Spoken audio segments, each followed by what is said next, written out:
Welcome to TG five round up.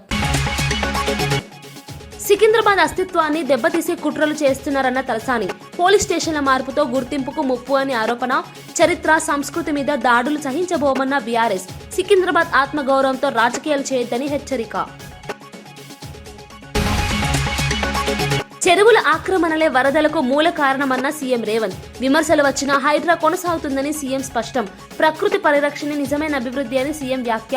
భవిష్యత్ తరాల కోసం సరస్సుల పునరుద్ధరణ తప్పదు అని స్పష్టం. మున్సిపల్ ఎన్నికల్లో బీజేపీ బలోపేతానికి అరుణ పిలుపు. ప్రతి వార్డులో పార్టీ బలపడాలని కార్యకర్తలకు సూచన. స్థానిక ఎన్నికలే భవిష్యత్ రాజకీయాలకు పునాది అని వ్యాఖ్య. క్రమశిక్షణతో పనిచేస్తే విజయాలు ఖాయమన్న ఎంపీ. ఆర్థిక కష్టాలున్న సంక్షేమమే తెలంగాణ మోడల్ పాలన అన్న తుమ్మల, మంచుకొండ ఎత్తిపోతలతో రైతులకు సాగునీటి భద్రత కల్పిస్తానని హామీ. 2412 ఎకరాలకు నీళ్లు అందించే ప్రాజెక్టు ప్రారంభం. రైతులే రాష్ట్ర వెన్నెముక, సంక్షేమానికి ప్రభుత్వం కట్టుబాటు ఉందని వ్యాఖ్య. కేంద్ర ప్రభుత్వం అమలు చేస్తున్న రహవీర్ పథకం రోడ్డు ప్రమాదాల సమయంలో మానవత్వాన్ని ప్రోత్సహించే కీలకమైన కార్యక్రమమని రాష్ట్ర రవాణా శాఖ మంత్రి పొన్నం ప్రభాకర్ తెలిపారు. గతంలో ప్రమాదం జరిగితే సమాచారం ఇస్తే కేసులు పడతాయేమో అనే భయంతో చాలా మంది సహాయం చేయకుండా వెళ్లిపోయేవారని గుర్తు చేశారు. అలాంటి పరిస్థితిని మార్చేందుకే ఈ పథకాన్ని తీసుకొచ్చారన్నారు. రోడ్డు ప్రమాదం జరిగిన వెంటనే గోల్డెన్ అవర్ లో బాధితుడిని ఆసుపత్రికి చేర్చితే ఆ వ్యక్తికి 25,000 నగదు పారితోషికంతో పాటు ప్రభుత్వం తరఫున సన్మానం చేయడం జరుగుతుందన్నారు. ఈ పథకం వల్ల ప్రాణాలు కాపాడే అవకాశం పెరుగుతుందని తెలిపారు. ప్రజలంతా భయాన్ని పక్కన పెట్టి రహదారి వీరులుగా మారాలని పిలుపునిచ్చారు. ఒకరి ప్రాణాలను కాపాడటం కంటే గొప్ప సేవ మరొకటి లేదని మంత్రి స్పష్టం చేశారు. గతంలో ఇదే పోలీసు యాక్సిడెంట్ అయినప్పుడు ఎవరైనా సమాచారం ఇస్తే వాళ్ళ మీద కేసు పెడతారనేటువంటి భయం ఉండే. కానీ ఇప్పుడు యాక్సిడెంట్ అయితే గోల్డెన్ అవర్ ఫస్ట్ అవర్ లోపల ఆ పేషెంట్ని హాస్పిటల్కి తీసుకోగలిగితే వారికి 25,000 పారితోషికం ఇచ్చి సన్మానం చేసేటువంటి విధంగా చట్టాన్ని తీసుకొచ్చినారు. కాబట్టి ప్రజలందరూ అవగాహన కలిగేసుకోవాల్సిన అవసరం ఉంది. రహదారి వీరుడుగా మారి ఎవరైనా ఎక్కడైనా దారిలో పోతా ఉంటే యాక్సిడెంట్ అయితే ఫస్ట్ గోల్డెన్ అవర్లో ఆ ప్రాణాలను రక్షించడానికి అవకాశం ఉన్నటువంటి దృష్ట్యా అతన్ని వెంటనే దగ్గరలో ఉన్నటువంటి హాస్పిటల్కి తీసుకునే ప్రయత్నం చేయాలని సందర్భంగా కోరుతాం. రాష్ట్రంలో తెలంగాణ మోడల్ అనేలా పాలన కొనసాగుతోందని మంత్రి తుమ్మల నాగేశ్వరరావు స్పష్టం చేశారు. ఆర్థిక ఇబ్బందులు ఉన్నప్పటికీ ప్రభుత్వం సంక్షేమ పథకాలను ఆపకుండా ముందుకు తీసుకెళ్తోందని తెలిపారు. మంచుకొండ ఎత్తిపోతల పథకాన్ని ప్రారంభించిన అనంతరం నిర్వహించిన సభలో మంత్రి మాట్లాడారు. ఈ ప్రాజెక్టు ద్వారా రైతులకు సాగునీటి భద్రత కల్పించడమే ప్రభుత్వ లక్ష్యమన్నారు. ఈ ఎత్తిపోతల పథకం పూర్తయితే సుమారు 2412 ఎకరాల ఆయకట్టుకు సాగునీరు అందుతుందని వివరించారు. దీంతో ఈ ప్రాంత రైతుల సాగు సమస్యలు పరిష్కారం అవుతాయని చెప్పారు. గతంలో నిర్లక్ష్యానికి గురైన ప్రాంతాలను అభివృద్ధి దిశగా తీసుకెళ్లడమే ప్రభుత్వ ఆలోచన అని పేర్కొన్నారు. వ్యవసాయ రంగం బలోపేతమైతే గ్రామీణ ఆర్థిక వ్యవస్థ పటిష్టమవుతుందని తెలిపారు. రైతులే రాష్ట్రానికి వెన్నుముక అని, వారి సంక్షేమానికి ప్రభుత్వం కట్టుబడి ఉందని మంత్రి తుమ్మల నాగేశ్వరరావు మరోసారి స్పష్టం చేశారు. అన్ని నియోజకవర్గాలకి పుష్కలంగా సీతమ్మ సాగర్ ద్వారా మీకు నీళ్లు వస్తాయని చెప్పి మీకు ఈ సందర్భంగా మనం చేస్తున్నాం. అందుకని ఇప్పుడు ప్రస్తుతానికి సాగర్లో నీళ్లున్నాయి కాబట్టి ఆ నీళ్లతోటి మీ పంటలు పండించాలని, వ్యవసాయం కొనసాగాలని చెప్పి తాత్కాలికమైనటువంటి లిఫ్టే ఇది. రేపు బుగ్గవాగు కూడా వస్తే బుగ్గవాగు ద్వారా గ్రావిటీలోనే మీ చెరువులకు నీళ్లు వచ్చేటట్టుగా రేపు రాబోయే సంవత్సరంలో అది కూడా పనులు ప్రారంభిస్తానని చెప్పి కూడా మీకు ఈ సందర్భంగా మనం చేస్తున్నాం. సికింద్రాబాద్ కు ఉన్న ఘన చరిత్రను, అస్తిత్వాన్ని దెబ్బతీయడానికి సీఎం రేవంత్ రెడ్డి కుట్రలు చేస్తున్నారని మాజీ మంత్రి తలసాని శ్రీనివాస్ యాదవ్ ఆరోపించారు. సనత్ నగర్, సికింద్రాబాద్ కంటోన్మెంట్ నియోజకవర్గాలకు చెందిన ముఖ్య నాయకులతో నిర్వహించిన సమావేశంలో ఆయన ఈ వ్యాఖ్యలు చేశారు. సీఎం చెబుతున్న మాటలన్నీ అబద్దాలేనని విమర్శించారు. సికింద్రాబాద్ పరిధిలోని పలు పోలీస్ స్టేషన్లను మల్కాజిగిరి జోన్లో కలిపిన విషయం వాస్తవం కాదని ప్రశ్నించారు. ఇది సికింద్రాబాద్ గుర్తింపును క్రమంగా తగ్గించే ప్రయత్నమేనని అన్నారు. పరిపాలన మార్పుల పేరుతో ప్రజల భావోద్వేగాలతో ఆడుకుంటున్నారని మండిపడ్డారు. సికింద్రాబాద్ పేరు కేవలం ప్రాంతం మాత్రమే కాదని, చరిత్ర, సంస్కృతి, ప్రజల ఆత్మగౌరవానికి ప్రతీక అని చెప్పారు. ఇటువంటి చర్యలను ప్రజలు గమనిస్తున్నారని, సరైన సమయంలో తగిన సమాధానం ఇస్తారని తలసాని హెచ్చరించారు. మనం 17వ తారీఖున చెప్పేటువంటి ఈ సికింద్రాబాద్ రైల్వే స్టేషన్ నుంచి శాంతి ర్యాలీ కొంత సీరియస్ గా తీసుకోవాల్సినటువంటి అవసరం ఉన్నది. హైదరాబాద్ నగరంలో వరదల సమస్యకు ప్రధాన కారణం చెరువులు, కుంటల ఆక్రమణలేనని ముఖ్యమంత్రి రేవంత్ రెడ్డి స్పష్టం చేశారు. నగర అభివృద్ది పేరుతో సహజ జల వనరాలను నాశనం చేయడం వల్లే భారీ వర్షాల సమయంలో వరదలు వస్తున్నాయన్నారు. అందుకే ఎన్ని విమర్శలు వచ్చినా హైడ్రా ద్వారా చెరువుల పునరుద్ధరణ కొనసాగుతుందని చెప్పారు. పునరుద్ధరించిన సరస్సులు నగరానికి ఊపిరి అందిస్తున్నాయని తెలిపారు. సంక్రాంతి సందర్భంగా ఈ సరస్సుల వద్ద కైట్ ఫెస్టివల్ నిర్వహించడం ప్రజలకు ఆనందాన్నిచ్చిందన్నారు. అభివృద్ధి అంటే కాంక్రీట్ నిర్మాణాలే కాదని ప్రకృతిని కాపాడటమే నిజమైన అభివృద్ధి అని సీఎం వ్యాఖ్యానించారు. భవిష్యత్తు తరాలకు భద్రమైన హైదరాబాద్ అందించడమే ప్రభుత్వ లక్ష్యమని వెల్లడించారు. 20 నుంచి 40 సెంటీమీటర్స్ రెయిన్ఫాల్ ఈ రోజు పడుతుంది. మొన్న ఖమ్మంలో వచ్చిన వరదలకు దాదాపుగా 39 సెంటీమీటర్లు 2 గంటల్లో వర్షం పడ్డది. ఈ మధ్యకాలం హైదరాబాద్ లో పడ్డ వర్షాలు 2-3 అవర్స్ లోనే 20-25 సెంటీమీటర్స్ వర్షం పడుతుంది. ఈ క్లైమేట్ చేంజెస్ తోని అదేవిధంగా కొంతమంది కుంటలు, చెరువులు, నాలాలు కబ్జా పెట్టుకొని నీళ్లు ఉండాల్సిన ప్రాంతాలని దుర్మార్గులు, అక్రమార్కులు ఆక్రమించుకుంటే ఆ నీళ్లు మన కాలనీలను ఆక్రమించుకుంటున్నాయి. నీళ్లు ఉండే స్థావరాన్ని మనం కబ్జా పెడితే ఆ నీళ్లు ఉండకుండా మన ఇళ్లలోకి వస్తున్నాయి. అందుకే ఈరోజు చెరువులను, కుంటల్ని, నాలాలని, నీటి నిల్వ చేసే ప్రాంతాలను కాపాడడానికి హైడ్రాను మనం తీసుకురావడం జరిగింది. ఈ రోజు ఎవరు ఏమనుకున్నా, ఎవరు ఎంత విమర్శించినా, ఎవరు ఎన్ని ఆరోపణలు చేసినా మనం పెట్టుకున్న లక్ష్యంతో మనం ఈరోజు ముందుకెళ్తున్నాం. ఈ రోజు ఆ లేక్లను పునరుద్ధరించి రేపు సంక్రాంతి ఫెస్టివల్ సందర్భంగా కైట్ ఫెస్టివల్స్ ఎక్కడైతే ఆక్రమణలకు గురైన లేక్లు ఉన్నాయో వాటిని పునరుద్ధరించి ఈ రోజు కైట్ ఫెస్టివల్స్ సంక్రాంతి పండుగ సందర్భంగా మనం నిర్వహించుకుంటున్నాం. హైదరాబాద్ విజయవాడ జాతీయ రహదారిపై లారీ బోల్తా పడటంతో భారీగా ట్రాఫిక్ జామ్ ఏర్పడింది.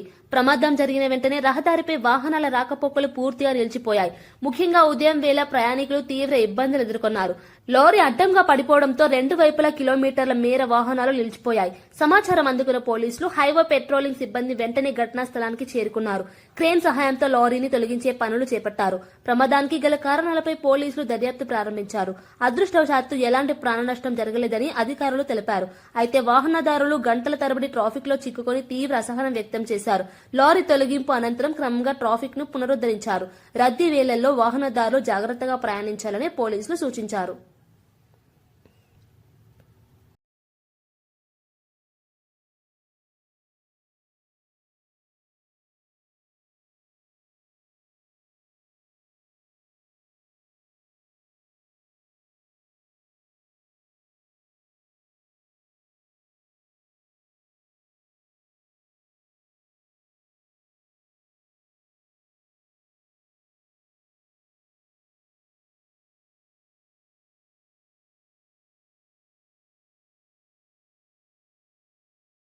రాబోయే మున్సిపల్ ఎన్నికల్లో బీజేపీ మెరుగైన స్థానాలు సాధించేలా పార్టీ శ్రేణులు సమన్వయంతో పనిచేయాలని మహబూబ్ నగర్ ఎంపీ అరుణ పిలుపునిచ్చారు. స్థానిక సంస్థల ఎన్నికలు ప్రజలకు దగ్గరైన రాజకీయ వేదికలని, ఇక్కడ సాధించిన విజయం భవిష్యత్ రాజకీయాలకు బలమని తెలిపారు.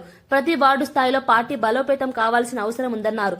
ప్రజా సమస్యలపై నిరంతరం పోరాడుతూ ప్రభుత్వ వైఫల్యాలను ప్రజల్లోకి తీసుకెళ్లాలని సూచించారు. కేంద్ర ప్రభుత్వ సంక్షేమ పథకాలను ప్రజలకు వివరించి వాటి లబ్ధిని తెలియజేయాలని అన్నారు. పార్టీ కార్యకర్తలే బీజేపీకి బలమని పేర్కొన్నారు. క్రమశిక్షణతో పనిచేస్తే తప్పక మంచి ఫలితాలు వస్తాయని ధీమా వ్యక్తం చేశారు. మున్సిపల్ ఎన్నికలను సవాల్గా తీసుకుని ప్రతి కార్యకర్త క్షేత్రస్థాయిలో పనిచేయాలని ఆమె పిలుపునిచ్చారు. పెద్ద ఎత్తున అభివృద్ధి సాధ్యమవుతుందని దేశవ్యాప్తంగా కూడా నిరూపించిన సందర్భంలో భారతీయ జనతా పార్టీ అధికారంలోకి రావాలని ఆకాంక్షిస్తున్నారు. కాబట్టి ఖచ్చితంగా అదే లక్ష్యంతో ఇవాళ ఇక్కడ భారతీయ జనతా పార్టీ గెలవాలి, ఇక్కడ భారతీయ జనతా పార్టీ గెలిపించండి ప్రతి ఒక్కరు ఇంటింటికి వెళ్లి ఓటర్లను కలిసి అడగాలని చెప్పినటువంటి విషయాన్ని వారికి సూచించిన. గతేడాదితో పోలిస్తే 11.8% మంది ఖైదీలు పెరిగినట్లు జైళ్ల శాఖ డీజీ సౌమ్య మిశ్రా వెల్లడించారు. 2025 వార్షిక నివేదికలో జైళ్ల శాఖలో చేపట్టిన కీలక సంస్కరణలను వివరించారు. ఖైదీలకు మెరుగైన వైద్య సేవలు అందించేందుకు హెల్త్ కేర్ వ్యవస్థను బలోపేతం చేసినట్లు తెలిపారు. తరచూ మెడికల్ క్యాంపులు నిర్వహిస్తూ ఆరోగ్య సమస్యలను ముందుగానే గుర్తిస్తున్నామని చెప్పారు. ఖైదీల విద్యాభివృద్ధికి చదువు, వృత్తి, నైపుణ్య శిక్షణ కార్యక్రమాలు అమలు చేస్తున్నట్లు వెల్లడించారు. జైలు జీవితం పూర్తయ్యాక సమాజంలో పునరావాసం పొందేందుకు ఈ చర్యలు ఉపయోగపడతాయని పేర్కొన్నారు. శిక్ష అనుభవిస్తున్నప్పటికీ ఖైదీలకు మానవీయ గౌరవం ఇవ్వడం ప్రభుత్వ బాధ్యత అని ఆమె అన్నారు. సంస్కరణలతో జైళ్ల శాఖ పనితీరు మెరుగుపడుతోందని నివేదిక స్పష్టం చేసింది. అడ్మిషన్ డీటెయిల్స్ చూస్తే మాకు 18 to 30 అండ్ 31 to 50 ఇయర్స్లో ఎక్కువ మంది సింపుల్ ఇంక్రీజ్ ఉంది. అరౌండ్ 11% 11 to 13% ఇంక్రీజ్ ఉంది. అండ్ అబవ్ 50 ఇయర్స్లో ఎక్కువ ఇంక్రీజ్ లేదు, జస్ట్ ఒక 2% ఇంక్రీజ్ అయింది. ఫస్ట్ టైం అఫెండర్స్ 40,090 మెంబర్స్ ఉన్నారు. So repeat offenders, that is habitual offenders, వాళ్ళు తక్కువ ఉన్నారు. ఫస్ట్ టైం అఫెండర్స్ చాలా ఎక్కువ ఉన్నారు. మీరు చూడండి, ఎక్సలెంట్ రిజల్ట్ వచ్చింది for prisoners Coast production with the help of police department. 98.5 మాకు ప్రొడక్షన్ ప్రిజన్ కోర్ట్ ప్రొడక్షన్ అయింది ప్రిజనర్స్కి. 6,573 ప్రిజనర్స్ లీగల్ ఎయిడ్ అవైల్ చేశారు. దాంట్లో almost more than half release అయ్యారు. జమ్మూ కాశ్మీర్లో పరిస్థితి అదుపులోనే ఉందని భారత ఆర్మీ చీఫ్ ఉపేంద్ర ద్వివేది స్పష్టం చేశారు. ఉగ్రవాదులకు గట్టి హెచ్చరిక జారీ చేస్తూ దాడులకు దిగితే తీవ్ర ప్రతిచర్య తప్పదన్నారు. దేశ భద్రత విషయంలో రాజీ లేదని తేల్చి చెప్పారు. ఆపరేషన్ సింధూర్ ఇంకా కొనసాగుతోందని, ఉగ్రవాద కార్యకలాపాలను పూర్తిగా అణిచివేయడమే లక్ష్యమని తెలిపారు. సరిహద్దు ప్రాంతాల్లో ఆర్మీ అప్రమత్తంగా ఉందని చెప్పారు. ఉగ్రవాదాన్ని ప్రోత్సహించే శక్తులు ఎక్కడున్నా చర్యలు తీసుకుంటామని హెచ్చరించారు. దేశ ప్రజల భద్రతే సైన్యానికి ప్రధాన ప్రాధాన్యమని పేర్కొన్నారు. సైనికులు అత్యంత ధైర్యంతో విధులు నిర్వర్తిస్తున్నారని తెలిపారు. శాంతి భద్రతలు భంగం కలిగించే ప్రయత్నాలను ఎట్టి పరిస్థితుల్లోనూ సహించబోమని ఆర్మీ చీఫ్ స్పష్టం చేశారు. मोबिलाइजेशन किया था, काफ़ी हद तक मोबिलाइजेशन किया था, वो क्लासिफाइड है लेकिन काफ़ी किया था, तो उस मोबिलाइजेशन को धीरे धीरे हमने सही जगहों पे पहुंचाया हुआ है. जहां तक हमारे आइज एंड ईयर्स के सवाल हैं, चूंकि ऑप सिंदूर ऑन है इसलिए वो आइज एंड ईयर्स वो खुले रहेंगे. इसके तहत जो कुछ हमें कार्रवाई करनी है वो हमने आगे कर रखी है. जहाँ तक दूसरा आपका सवाल है कि टेररिस्ट कैंप के क्या हालात हैं, तो टेररिस्ट कैंप के हालात का मैं ये बताना चाहूँगा कि जितनी खबर हमारे पास है, तकरीबन 8 कैंप्स अभी भी हमारे ऐसे नॉलेज में हैं जो कि एक्टिव हैं, जिसमें से 2 तकरीबन IB के अपोजिट हैं और 6 LC के अपोजिट. హైదరాబాద్ మచ్చ బొల్లారంలో రైల్వే అండర్ బ్రిడ్జ్ శంకుస్థాపన కార్యక్రమం రాజకీయ రసాభాసగా మారింది. పనుల నిధుల క్రెడిట్ విషయంలో BJP MP Etela Rajender, BRS MLA మరి రాజశేఖర్ రెడ్డి మధ్య వేదికపైనే వాగ్వాదం జరిగింది. కేంద్ర నిధులతో చేపట్టిన పనులకు ఎమ్మెల్యే తన పేరుతో బ్యానర్లు ఏర్పాటు చేయడంపై బీజేపీ నేతలు ఆగ్రహం వ్యక్తం చేశారు. దీంతో ఇరు వర్గాల కార్యకర్తలు నినాదాలతో ఘర్షణకు దిగారు. పరిస్థితి ఉద్రిక్తంగా మారడంతో పోలీసులు జోక్యం చేసుకుని ఇరు వర్గాలను చెదరగొట్టారు. ప్రజా అభివృద్ధి కార్యక్రమాల్లో రాజకీయ క్రెడిట్ కోసం పోటీ పడటం దురదృష్టకరమని స్థానికులు వ్యాఖ్యానించారు. అభివృద్ధి పనులు ప్రజల కోసమేనని, రాజకీయ రగడలు వద్దని వారు కోరుతున్నారు.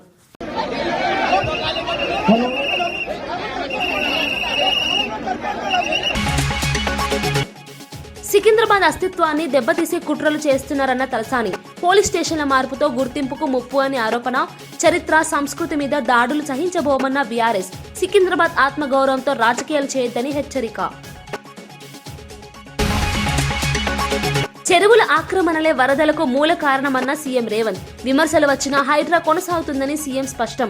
ప్రకృతి పరిరక్షణ నిజమైన అభివృద్ధి అని సీఎం వ్యాఖ్య. భవిష్యత్ తరాల కోసం సరస్సుల పునరుద్ధరణ తప్పదు అని స్పష్టం. మున్సిపల్ ఎన్నికల్లో బీజేపీ బలోపేతానికి అరుణ పిలుపు. ప్రతి వార్డులో పార్టీ బలపడాలని కార్యకర్తలకు సూచన. స్థానిక ఎన్నికలే భవిష్యత్ రాజకీయాలకు పునాది అని వ్యాఖ్య. క్రమశిక్షణతో పనిచేస్తే విజయాలు ఖాయమన్న ఎంపీ. ఆర్థిక కష్టాలున్న సంక్షేమమే తెలంగాణ మోడల్ పాలన అన్న తుమ్మల, మంచుకొండ ఎత్తిపోతలతో రైతులకు సాగునీటి భద్రత కల్పిస్తానని హామీ. 2,412 ఎకరాలకు నీళ్లు అందించే ప్రాజెక్టు ప్రారంభం. రైతులే రాష్ట్ర వెన్నెముక, సంక్షేమానికి ప్రభుత్వం కట్టుబాటు ఉందని వ్యాఖ్య.